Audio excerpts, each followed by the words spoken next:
Bapak kami bersyukur jika pada pagi hari ini kami kembali datang pada hadiratmu untuk mendengarkan hati Tuhan dan pendidikan Tuhan, disiplin dari Tuhan, sehingga kami belajar bersungguh-sungguh. Jika kami bertindak tidak sesuai dengan hati Tuhan dan melawan akan rancangan Tuhan, kami akan menerima kekuatan yang sangat mengerikan dari Tuhan. Tetapi dengan demikian juga, kami percaya bahwa Engkau menyediakan belas kasihan, satu hati yang terbuka, yang sabar, yang menantikan kami orang berdosa untuk datang kembali pada Tuhan. Dan ini akan kami pelajari dari seorang raja bernama Yerobeam yang tangannya engkau buat menjadi kejam kaki dan tidak boleh digerakkan, sehingga engkau memberi kesempatan untuk hambamu ini bisa kembali pada namamu dan memuji Engkau dan menyesal serta datang pada Tuhan dalam pertobatan. Dan kami hari ini belajar mengapa Yerobeam, Raja Yerobeam ini sulit untuk datang dan kembali kepada Engkau dalam arti hatinya sungguh-sungguh bertobat.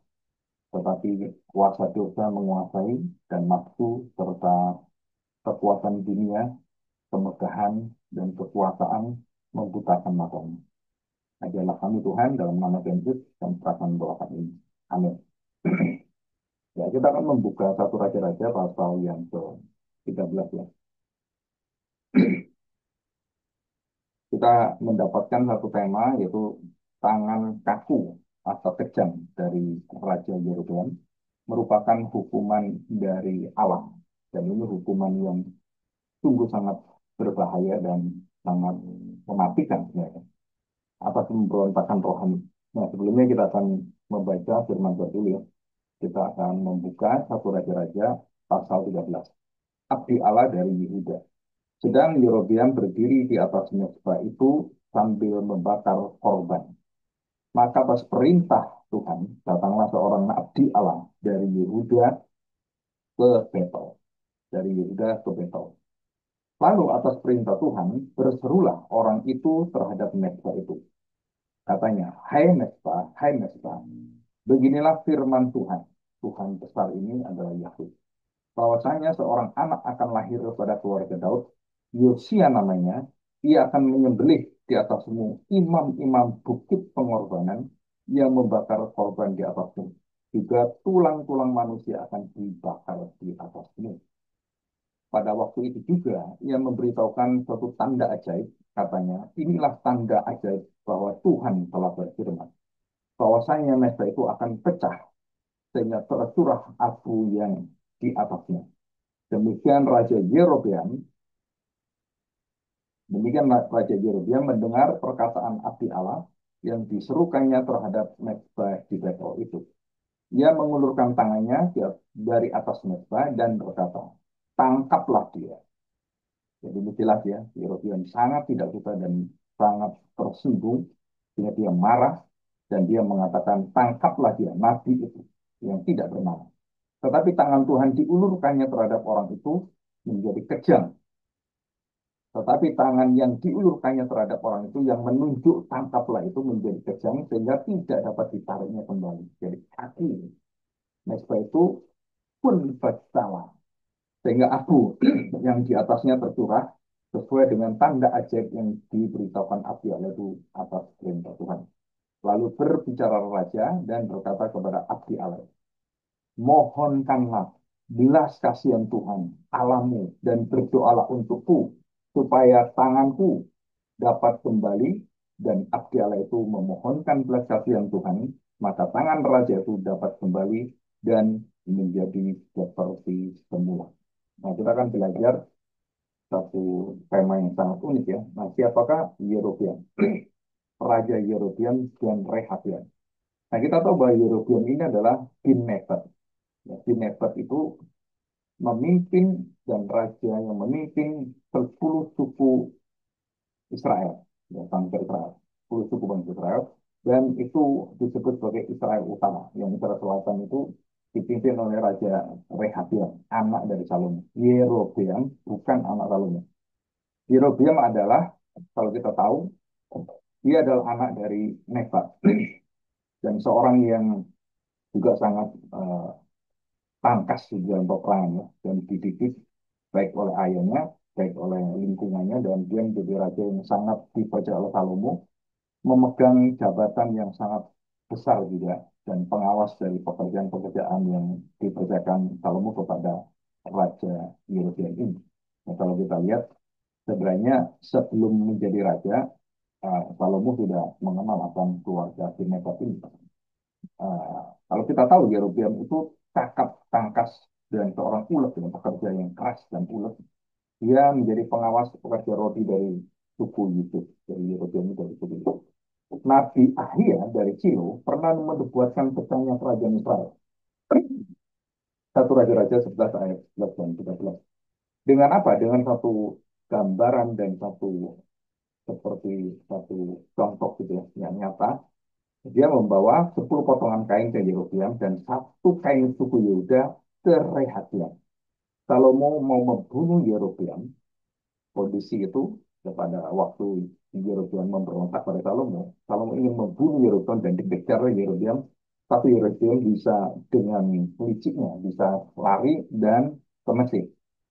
Sehingga dia tidak bisa terkejar karena di Mesir tidak kekuasaannya besar, ya Salomo tidak mau istilahnya itu berperang dengan raja yang besar seperti Mesir itu. Nah, dia masih memikirkan dan dibiarkan karena tidak mengganggu pemerintahannya. Nah, dari sini kita lihat Salomo akhirnya membiarkannya dan meninggalkan Yerobeam ada di Mesir. Nah, kebijakan yang dilakukan oleh Yerobeam adalah kebijakan yang sangat mengerikan, kebijakan yang sangat, kalau kita lihat itu sangat tidak manusiawi dan kejam sekali. Bahkan kalau beberapa orang mengatakan itu sangat kecil, ya, menambahkan pajak, menambahkan banyak, itu Yerobeam. Dan benar-benar ini raja yang tidak punya kemanusiaan. Nah, apa yang dilakukan dari Raja Yerobeam sehingga dihukum oleh Tuhan? Kita tahu bahwa dalam satu Raja-Raja pasal 12 sebelum pasal 31 kita baca ayat 28 sampai 28 yang ke atas itu ya. Kita tahu bahwa Raja Yerobeam itu mendirikan anak lembu emas. Nah, kita ingat anak lembu emas didirikan oleh orang-orang pada zaman Musa itu yang memberontak dan juga Harun yang dipengaruhi dan kemudian Harun yang juga mengikuti di dalamnya dan ikut serta di dalamnya dan Tuhan marah dan dihancurkanlah anak lembu emas itu. Dan ini terulang dan bukan anak lembu emas itu satu, tapi anak lembu emasnya adalah dua. Ya, bukan satu, tapi anak lembunya emasnya itu dua. Ya, kita lihat. Dan disitulah Tuhan dengan sangat murka memperingatkan akan Raja Yerobeam. Ya. Dan apa yang terjadi? Yerobeam kemudian mendapatkan satu hantaman oleh Tuhan, satu hajar oleh Tuhan, dan Tuhan membuat tangannya itu kaku waktu mau menangkap nabi yang tidak benar. Jadi nabi itu nggak tahu siapa. Jadi kita harus tahu betul bahwa nabi ada nama atau tidak ada nama, dia orang terkenal, pendeta terkenal atau tidak terkenal, pendeta desa atau pendeta yang sungguh-sungguh juga sangat dihormati di kota-kota besar atau pendeta yang memiliki reputasi yang bagus, memiliki talenta dan pengaruh yang besar. Sebenarnya itu bukan satu yang harus kita lihat sebagai satu ukuran bahwa seorang nabi itu bisa Tuhan datangkan tanpa kita tahu orang itu dari mana kita nggak tahu, orang itu mungkin kita memandangnya dia rendah karena tidak ada namanya, tidak terkenal, tapi Tuhan pakai nabi itu untuk memberitakan kehendak Tuhan. Jadi kadang-kadang gereja kalau sudah tertutup dan tidak mendengarkan suara Tuhan, maka hamba-hamba Tuhan, orang-orang besar, imam-imam, terus para penatua juga dan juga pendeta-pendeta gembala-gembala sidang yang kemudian tidak sesuai dengan kehendak Tuhan dan menyimpang jauh, maka Tuhan mendatangkan satu orang yang berteriak dengan keras, mungkin anak muda, ya biasanya itu Tuhan menggunakan anak muda berteriak dengan berani dengan keras dan menyakitkan telinga, hati serta seluruh orang-orang rohaniawan ini dan mereka benci luar biasa dan apa yang dilakukan oleh nabi yang tidak bernama ini itu sama dengan Tuhan. Jadi Tuhan sangat keras kepada siapa? Kepada para rohaniawan yang menyelewengkan kebenaran dan yang penuh dengan kepalsuan dan kemunafikan. Kita lihat sini. Nah, sekarang ini berbeda dengan Rehabiam ya. Kita berbicara tentang bagaimana keadaan Yerobeam ini beda dengan Rehabiam. Nah, kita mendengarkan tadi bahwa Waktu Yerobeam mendengarkan nabi ini mengatakan hal-hal yang akan menimpa hidup dia dan menimpa bangsa Israel, dan hukuman Tuhan itu datang pada dia, maka dia itu marah dan dia mengatakan satu kalimat dan memerintahkan supaya seluruh pasukan yang ada bersama dengan dia itu menangkap nabi ini, tangkaplah dia. Dan pada saat dia persis ngomong menunjuk itu, tangannya enggak bergerak, kaku, dan betul-betul seperti tangan yang mati. Jadi yang kayak tulang yang kering gitu kan, mati gitu. Sebenarnya kenapa hal ini terjadi? Kita tahu bahwa tangan yang kejam yang diulurkannya itu adalah tangan yang memberontak dan melawan Tuhan. Sehingga Tuhan menghukum dia dengan bukan langsung membinasakan, tetapi Tuhan memberikan kesempatan. Gitu. Jadi di zaman Raja Yerobeam itu, kita tahu bahwa raja ini memiliki kekuasaan luar biasa dan itu didapat dari apa yang dia miliki, apa yang dia lakukan, dan dia tanda petik ya, dia mengambil itu dari Raja Salomo. Baik itu orang-orangnya yang dipengaruhi oleh dia, dan kemudian memberontak mengikuti dia dan menjadikan dia sebagai raja. Jadi di zaman itu, Yerobeam ini lebih kuat daripada Rehabiam yang di selatan, Israel Selatan. Dan kita tahu bahwa dengan adanya tingkah laku keji kejam dan tertunda serta penyembah berhala dari Yeroboam ini, maka bangsa Israel itu hancur lebur. Jadi 10 bangsa Israel itu yang kemudian dikatakan suku yang terhilang itu di bawah pemerintahan Yeroboam. Jadi kita lihat bahwa Samaria pada waktu zaman Tuhan itu menyembah di bukit yang disebut Gerizim. Nah, kita ingat bahwa Gerizim itu adalah berkaitan langsung dan pada zaman yang jauh sebelumnya yaitu Yerusalem. Jadi mereka mendirikan bait Allah sendiri, mendirikan Yerusalem sendiri yang berada di Yerusalem itu dan membuat bukit pengorbanan, bukit yang penyembahan ibadah di sana. Dan Tuhan marah dan Tuhan melihat bahwa mereka bercampur aduk, mereka berzina, mereka kawin campur dan betul-betul sudah Tuhan marah dan Tuhan buang, Tuhan kerahkan. Dan apakah akhir zaman akan dikembalikan oleh Tuhan? Karena kita tahu bahwa akhir zaman ukuran kembalinya Bani Israel bukan karena sukunya, bukan karena lingkup daripada keturunannya, tetapi semua adalah karena Kristus. Nah ini penting sekali. Jadi banyak orang percaya bahwa suku itu akan kembali dua, suku-suku Israel akan kembali utuh. Kira di dalam Alkitab dikatakan itu hanya kaum remnant, kaum sisa, jadi bukan yang lain. Ya, jadi nabi tanpa nama yang membawa firman Tuhan itu, sebenarnya kita harus tahu bahwa dia adalah utusan Tuhan. Jadi kalau ada orang berteriak memperingatkan para hamba Tuhan, gitu Tuhan yang menyimpang, ya, dan kemudian dia mengatakan bahwa itu salah, yang benar itu adalah apa yang dikatakan Tuhan, apa yang dikehendaki Tuhan, maka gereja harus tahu. Jadi, sebenarnya jangan menentang nabi yang mengatakan kebenaran, hancur sendiri kita. Ya, kita akan menjadi seperti Yerobeam. Waktu kita mengusir nabi itu, maka kita yang diusir oleh Tuhan. Waktu kita memarahi nabi itu, kita dimarahi oleh Tuhan. Waktu kita menolak nabi itu, kita ditolak Tuhan. Dan itu adalah ukuran yang sangat tegas dari Tuhan. Nah, apa dosa besar daripada Yerobeam adalah menolak otoritas dari Allah. Dan inilah yang disebut sebagai dia tidak mau menyembah Allah. Dia tidak takut dengan Allah. Dia takut dengan kekuasaan dan nafsu serta keserakahan dan tetap makan dirinya. Yerobeam menolak otoritas Allah. Dari ayat 1 dan 3 jelas sekali. Jadi nabi yang datang itu dia sangat marah dan dia mau binasakan nabi. Tangkaplah. Nah kalau sudah ditangkap itu biasa dibunuh. Ya, nah berarti semua yang melawan raja, yang melawan bangsa Israel itu semua dibunuh. Jadi semua nabi dibunuh dan termasuk adalah nabi yang disebut sebagai Yohanes Pembaptis. Itu pun sama. Jadi kalau kita tahu bahwa Yohanes dipenggal kepalanya. Ya, dan kita mengerti ini.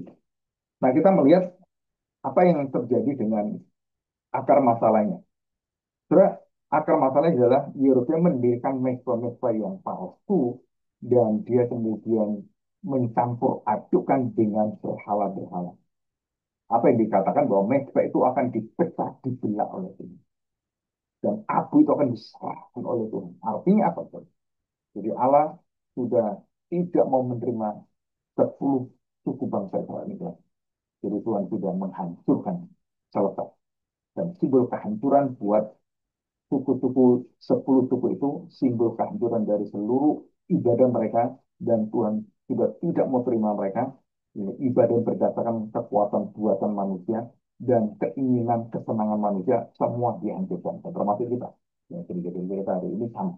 Jadi kalau kita mau diterima orang, diterima anak muda, diterima, tetapi kita belum tentu mengerti apa yang diterima Tuhan. Apa sih yang diterima Tuhan? Tuhan selalu melihat bukan pada tetek bengek kita, bukan pada tingkah laku yang dilihat orang. Oh, bajunya bagaimana? Ini musiknya bagaimana? Keagungan bagaimana? Kemegahan. Bukan. Yang Tuhan lihat adalah bukan berapa mutu musik itu kita persembahkan, tapi betapa hati yang bersama dengan Kristus, berkarakter surgawi ilahi itu, berkarakter Kristus itu yang diutamakan. Ya, Tuhan mengajar dari khotbah di bukit itu bukan soal tingkah laku, bukan soal orang itu pembunuh bukan karena dia membunuh dengan pedang, dengan kemudian menusukkan dengan pisau, terus mengebom, bukan. Ya. Tuhan mengatakan jika kamu marah, nah itu berkaitan dengan hati. Jadi karakter ibadah Kristen adalah bukan perkara-perkara apa yang nampak di luar. Bukan. Ya. Tuhan selalu melihat kepada apa yang paling dalam dalam hati kita. Kalau itu tidak salah, apapun kita kerjakan, semegah apapun, sebaik apapun, seindah apapun musik yang kita persembahkan, semua menjijikkan di hadapan Tuhan. Dan itu terjadi zamannya Yerobeam, terjadi pada zamannya Salomo, dan Tuhan menghancurkan, Tuhan koyakkan kerajaan Israel. Karena Salomo berzina.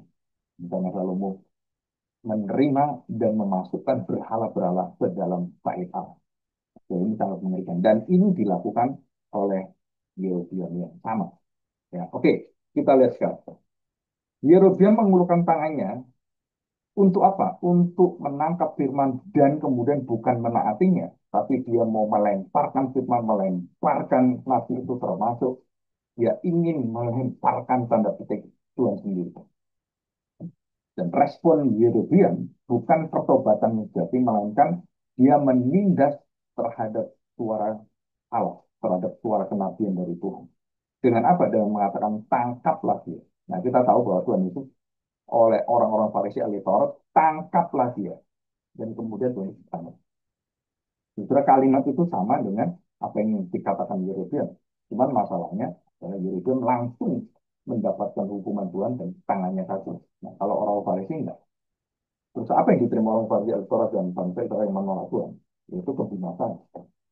Dan mereka dibinasakan dan bagaimana pada tahun 70 bahwa bait Allah itu dihancurkan Tuhan. Dan itu punya makna teologis, eskatologis, dan punya makna pastoral yang sangat indah sekali. Penghancuran bait Allah itu menunjukkan kepada bahwa Yerusalem yang baru, bait Allah yang baru itu akan didirikan Tuhan, bukan didirikan manusia. Jadi kalau sudah diajar bahwa nanti ada pembangunan bait Allah ketiga, saudara, itu bukan bait Allah dari Tuhan. Karena bait Allah itu didirikan oleh Tuhan, didirikan oleh Kristus, didirikan dengan kematiannya, didirikan dengan tubuhnya yang dipecahkan, dengan darah yang dialirkan, dan di luar itu membangun bait Allah dengan cara apapun.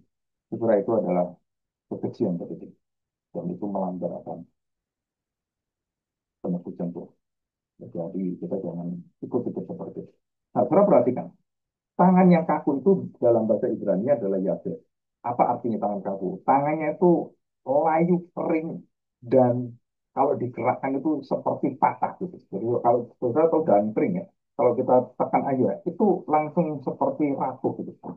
Jadi kalau kita ambil itu seperti apa ya? Kalau kita ngomong eh, seperti tembok yang keropos gitu. Jadi itu keropos kan. Jadi diambil itu hancur. Ya. Jadi waktu tangannya kaku itu tumbuh kehancuran. Ya. Dan itu sangat mengerikan. Jadi ini adalah satu gambaran yang sangat unik bahwa kita tahu bahwa Tuhan tidak bermain-main dengan dosa yang khususnya adalah berhala. Nah, sekarang kita tahu bahwa kita mengakui Yesus Tuhan dan Juru Selamat kita. Apakah Yesus yang kita sembah adalah Yesus yang berhala kita? Apa artinya Yesus berhala kita? Tuhan berhala kita. Karena kita menganggap Tuhan itu adalah yang kita bisa atur, yang kita bisa dikte, yang kita bisa berdoa sesuai dengan kemauan kita, sesuai dengan iman kita. Kalau tidak sesuai, kamu bukan Tuhan saya. Saya tidak mau ikut Tuhan. Kenapa? Saya hidup saya tidak pernah diberkati Tuhan. Hidup saya dalam kesusahan terus. Hidup saya dalam masalah terus. Kenapa Tuhan tidak menjawab? Jadi itu bukan masalah pada Tuhan. Karena seluruh kondisi dunia ini dikatakan dalam Matius pasal 4 ayat 1 8. Kalau sudah perhatikan baik hujan dan panas diberikan pada orang benar dan orang yang baik. Baik hujan, baik panas itu diberikan pada orang baik. Artinya, bahwa jika kita bukan Kristen atau orang Kristen, kalau kita bekerja dengan baik, kita mendapatkan berkat. Jadi jangan katakan orang Kristen diberkati yang lain enggak. Enggak. Berkat secara umum, secara dunia yang dikatakan oleh Tuhan itu, yaitu berkat hujan itu, baik itu orang-orang yang benar, orang-orang yang jahat, orang-orang yang sadis, orang-orang semua diberi oleh Tuhan. Jadi mereka kalau mau bekerja, ya semata. Karena mereka bisa menitikan dengan baik. Ya, di situ. Nah, kita lihat sekarang ini ya, dan kita bersyukur